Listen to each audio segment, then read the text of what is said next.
Welcome back. Jake Simons here with TechPoint Foundation for Youth, and we're going to continue our video series interviewing expert coaches across the state. Today, we're talking to Adam Gray, Michael Schlagenhalf, Jamie Taylor, Katie Guest, Kate Lubers, Ryan Mitchell, Jennifer Gray, 7 coaches with 44 years of experience in the VEX IQ realm. Today, I'm going to ask them how they prepare for a competition. Take a listen. So how do you prepare then for competitions? Like, what does a practice look like when you are ready for a competition? There's one on the horizon. What do you do? Yep. So the first thing that I have the kids do is this doesn't really help much in the early season, but one of the first things they do is scout. So go and pull robot events and look at all the teams that are going to that competition and see if they've gone to anything before. So if they've been to a competition, then they should have at least teamwork scores. If they've run skills, it's really important to know like what are they capable of in driver skills. So that way we have kind of an idea of what we're looking at, and that will then influence, maybe the strategy that we try to practice going into that competition. Early in the season, nobody's been to anything, so that's not really all super helpful. But you can look at programs. So if I know that Sycamore or Wanee or Brentwood or whatever is going to be there, there are certain things that I can sort of assume from historical matches that they've had, knowing that it's not the same kids on the team, but generally certain programs have a certain level of competition, no matter what year it is, no matter what kids are there. And obviously there'll be variation. Some years will be better than others. Some games are harder than others. Some games are just impossible to build for and be really good. So it just depends. Later in the season, that gets really, really important, especially going into state, knowing who everybody is, what they can do, what their robots are capable of, really, really feeds into what we decide that we're going to focus on in our strategies and our practices. So for this year's game, for instance, my kids have already identified that like there's essentially kind of 2 roles in the game. There's a passer and a shooter. Now, it doesn't have to be that way. You can both just go and do all the things yourselves. But from a lot of the early competitions we've seen and the scores that have happened and the videos that we've watched, that kind of is what it comes down to. So it might be that they decide that, hey, I know this team is going to be there that's a really good shooter. So we want to make sure that we get really, really good at collecting the balls and passing it effectively and being accurate with our passes. It might be that we know that we are really good at shooting, and we know that we're going to have a variation of people that are going to be passing us the ball. Maybe they'll be rolling it to us. Maybe they'll be bouncing it to us. Maybe they'll be trying to throw it. So we'll work in, drills, driving drills for those types of things as well. And then skills, obviously. So it's the driving skills and everything. They're going to be continually honing what their strategy is for the driving skills, looking throughout the season to see what everybody else is doing. Maybe somebody, stumbled across something amazing. And then autonomous as well. There will be a lot of autonomous runs to try and just hone that in to do exactly what you want it to do, because it almost never does exactly what you want it to do. Something that I learned, I think, from Steve Hassenplug probably 7 years ago was Phase 10, which, is a card game, which a lot of people love, right? And you start on Phase 1, you have to accomplish a task, and then once you accomplish it, you move on to Phase 2, all the way up to Phase 10. But we have modified it to be a robotics Phase 10, depending on the year's game. And so that's something that we always like to do as kind of like a last practice before a competition, is just kind of play Phase 10 with our robots. And all of them were different scenarios that help the kids prepare for the real thing. So, for example, just ignoring crowd noise, ignoring, the fears that you might have standing in front of a bunch of people. I would have my drivers drive and I wouldn't tell them, but then I would have the rest of my students standing, face to face with everybody and just screaming at the top of their lungs, so that they would have to just completely block out any and all distractions and noise and focus on the field, right? Get a certain score, you move on to Phase 2. And so we had all sorts of scenarios, but it was just something that kind of prepared them for the real thing, because we all know that practicing in your robotics room is different than practicing in front Yeah. of a large crowd a lot of times. Yeah. So We've definitely done similar to that. And one of the things that we tend to do every year is we start to run into things that seem to happen every Yeah. competition at least once or twice. So we'll start to try and prepare for those types of eventualities. So this year you could imagine like a third ball accidentally gets introduced when you're only allowed two. What do you do? The ball goes off the field and like it gets lost somewhere and they can't get it. And like now you only have like maybe you only have one ball. Like now what?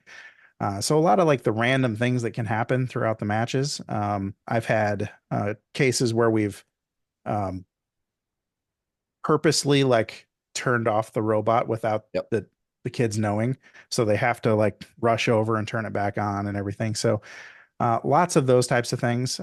Ideally, you want to check your robot before the match starts, but um, Well, and the other see, one is going when the buzzer sounds. So I've definitely done countdowns for matches. It's a little less of a problem with Tournament Manager now because the countdown is built in, but in previous years, I would definitely count down and then not start the match right.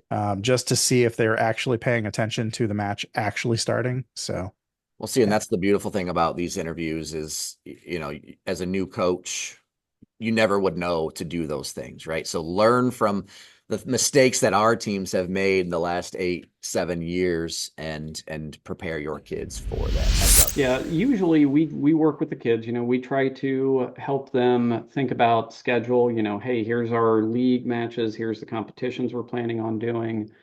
We will work with them to say by 2 weeks before, usually, we need to freeze your build unless you're fixing some critical thing, like oh, I've got to tweak something because something's running into something and it's going to prevent us from working. It's like design's done with that robot and your drivers are driving for with other teams and practicing teamwork.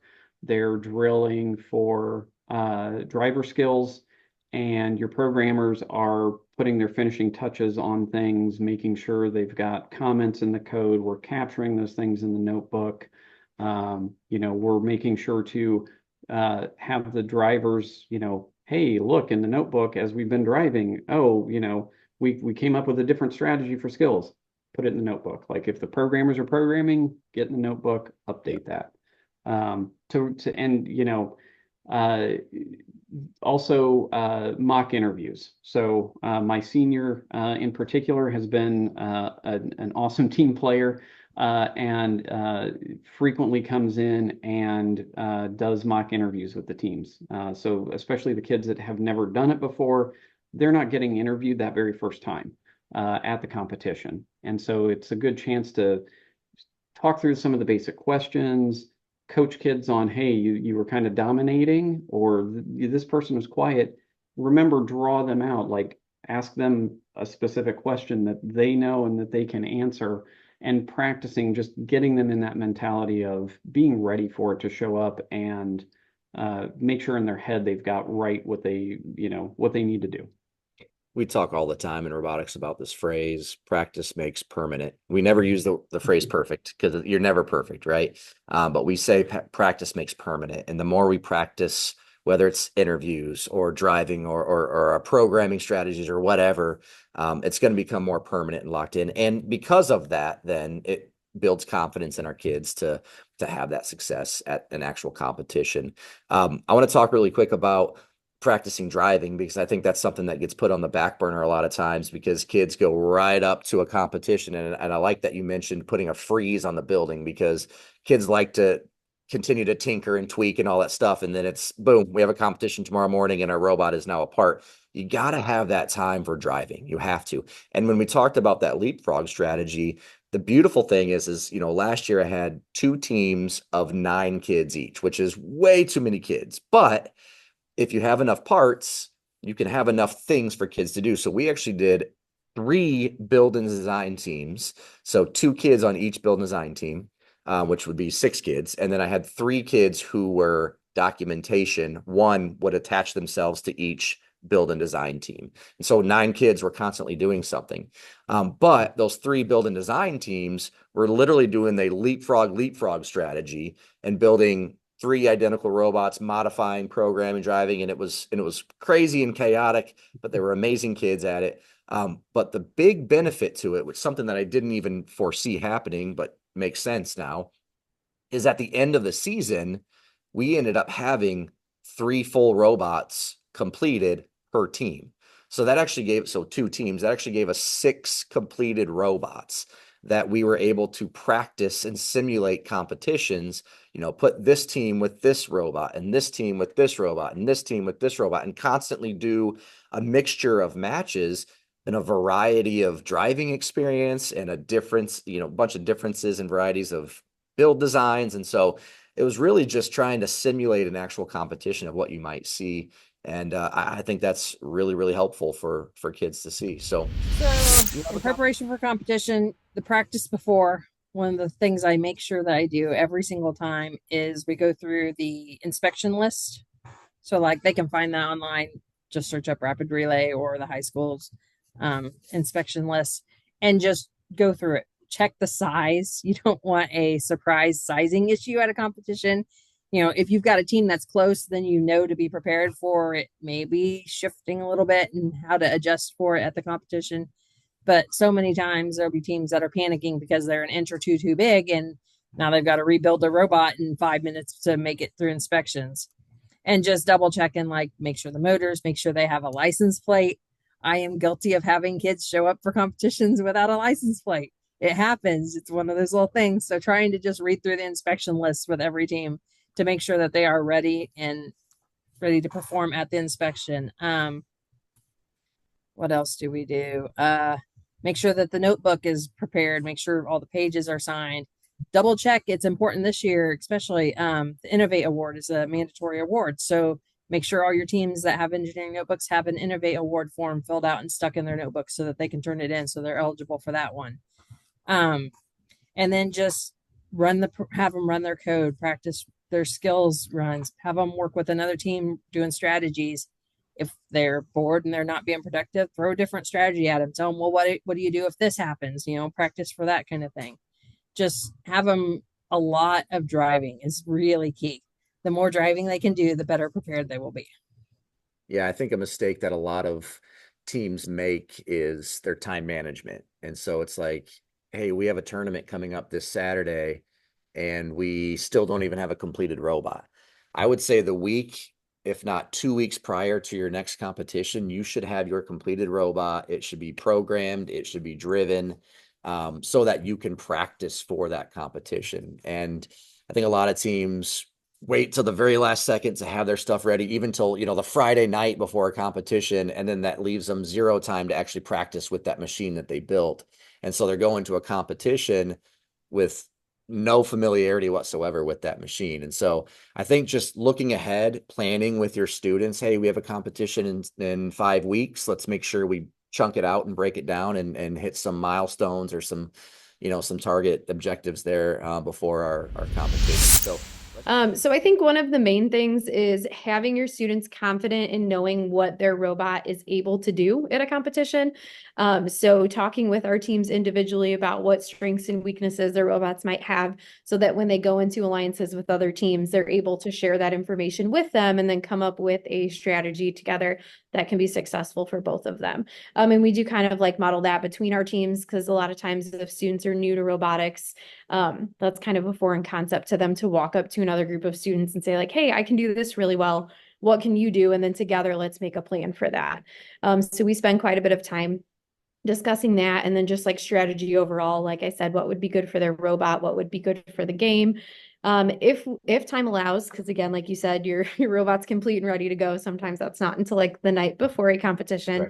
Right. But if time allows, we do like to do just kind of a small like scrimmage almost with all of our teams where they're paired up together with one another and we're recording that data and then they get to practice with robots of varying abilities just like they would for the actual competition. Yeah, I think if you were to like now looking into this new season, it's probably a lot different than what it was last year because we learned a lot last year. Last year is our first year, which is exciting because it's a whole lot of just you learn by doing. And so some of the things that we're anticipating this year, specifically focusing on a lot more practice and repetition, and then teaching the kids the importance of repetition instead of just, I mean, it's one thing the kids understand now. So the ones on the team now, one of the biggest takeaways from last year was, man, I wish I would have practiced more, because they didn't realize how putting in those reps, doing those, doing the skills, all of those things are super important when it comes time to the final competitions. And so I think a lot of that is doing more drills, doing more, but having them come up with some of those drills. And so being creative where they own that part of the process as well. So that's one of the things, preparing the drills, but then also talking about like expectations. So when they set a goal, like they know going into it, like this is what they're working towards. And not just, I want to get first, or we want to score in the top 5. It's, I want to do this, or I want to improve on our score, on our skills, and really helping them to create goals that aren't just about placing or advancing, but it's, I want to talk to new people, or I want to be the one that initiates strategy, because that's a hard thing to do for some of these kids. Yeah. So we set goals and expectations going into it of, here's what we're looking for and want to get out of it, which is a whole lot easier to keep them on track and accountable during the actual competition itself. So those would be 2 big things: doing more drills, more practice, and then also making sure that, one of the things that we learned early on too is it's not just about like the competition, the driving part, but also making sure that our skills is ready. You can do, we ended up our second tournament, we placed second in skills. And that was something that I never thought, oh my gosh, we would be able to do.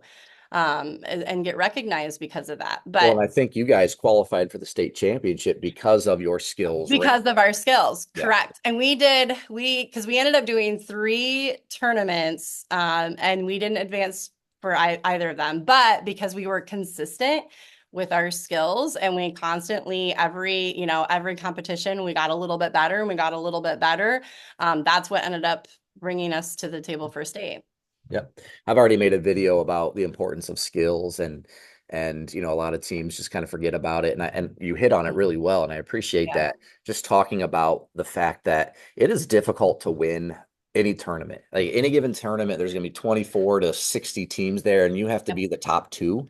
I mean, that's really hard to do. And Yep. so skills should be a main priority and a main focus. And if one of your performance goals is to qualify for the state championship, Mm-hmm. I wouldn't say that's an easier way to qualify, but that gives teams more of an opportunity to qualify for the state I championship. will say too, for your team morale, it really helped our team. Like to Yeah. know that they weren't just solely focused on they have to perform well at driving. They had 2 opportunities, and it kind of pulled from different members of our team as well. So the strengths from, different parts of the team that would focus on skills and others that would focus on driving.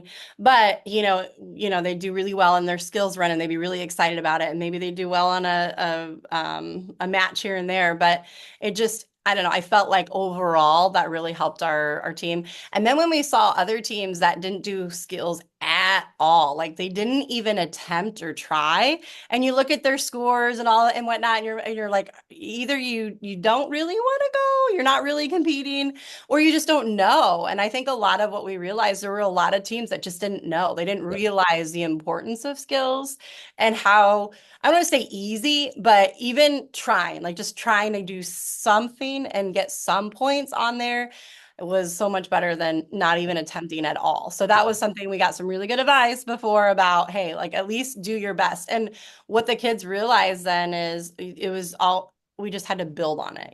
Each time we would build on it. And by the time we were done with the season, our skills, we could score pretty comparably to our driving.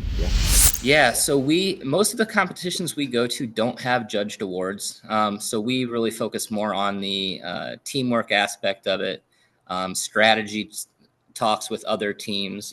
I throw scenarios out there like, what if a team is really good at this? What would you do? And kind of throw those ideas out and say, okay, we're going to pretend that they're doing this. I want to see you do that. So I give a lot of scenarios just so they can practice different things, because as you know, and as coaches will understand, the kids don't get to talk beforehand for very long. And so they kind of have to have that experience to draw from of, okay, I know that they can do this, so this is what we're going to do. So a lot of strategy practice, just getting a feel for what they're good at. And also just kind of making sure everybody understands what's expected when we get there. I think that's good. I'm glad that you hit on that, because I think in a perfect world, what we envision at a competition is, you have our two drivers and our alliance's two drivers sitting together, hovering over a field diagram and really talking and discussing, what they're going to be doing, and spending a good 15, 20 minutes really pouring over the strategy together. And I think in a perfect world, that'd be awesome, but that's not what happens. Generally what happens, you go to queuing and one team is late or another team is late, and you get there and you sit down. And so I think it's important that you instill that confidence in your kids so that, hey, Right. look, we've got about 1 minute before we go on. This is what we're really good at. What are you guys really good at? How can we complement each other? And then boom, we're ready to go. And I think that is instilled in the practice setting for sure, building that confidence. So ideally, we would finish with the robot build a couple of weeks before the competition, and then the teams would scrimmage matches, timed matches, skills matches with each other. They really like to make a scoreboard chart on the whiteboard in the room and have some competition. Also, if you have other schools in your district, pulling together the other elementaries and inviting a team over, because often it's more fun to practice with a different team. Also practicing interview skills. If you're going to a competition that has interviewing, ask parents to come in, ask teachers to stay a little after, or the principal to go through the interview questions with. Also to go through the schedule of the competition so the kids know what to expect. Practicing the inspection with their rubrics to make sure they're good and they know what that's like. Just really what to expect for the whole competition, and try to practice that. I'm glad you brought up the interview process, because those questions that judges are probably going to ask you, I mean, of course they can go off script a little bit, but the questions are available for everybody to see. And so it is not to say that you want to script the interviews for your kids. That is against the student-centered policy, but it certainly helps having kids know kind of what they're going to be asked at a tournament so that they can have that confidence and that preparation going into a competition. I've judged many it definitely times. makes them more comfortable and helps it go a lot smoother. Yeah.